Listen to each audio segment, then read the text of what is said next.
ओम ब्रह्म परम ब्रह्म कूल मालिक राधास्वामी दयालंक चरण रे मोर कोटि कोटि प्रणाम। श्री श्री लक्ष्मी माँ चरण रे मोर प्रणाम।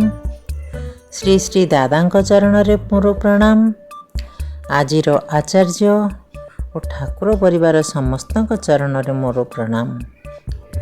मोर ही नारी नीति शुणुथिबा समस्त गुरु भाई और यूट्यूब समस्त भाई और माँ मानक मोर अंतरर जय गुरु प्रणाम।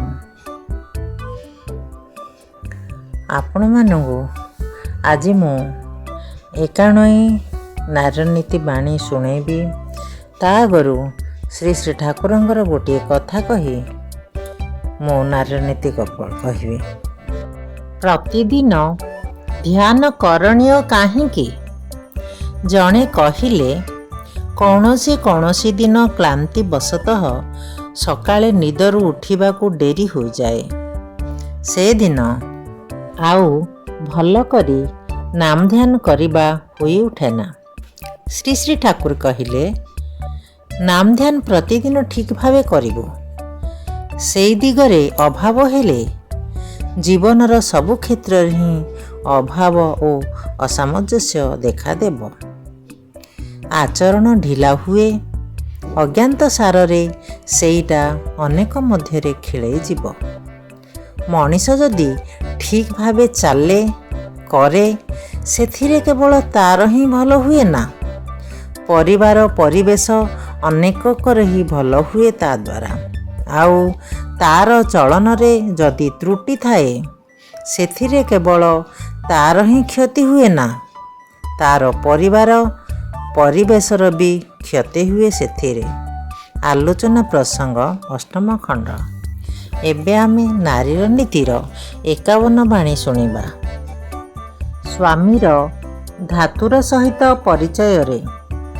तुमर स्वामी तुमको पसंद कले मध्य तांकर धातु अवस्था और प्रयोजन सहित जदि परिचित न थाओ, जदि बोध न कर, से तुम सहित आलाप आलोचना जुक्ति और मीमांसारे निराश हेबे।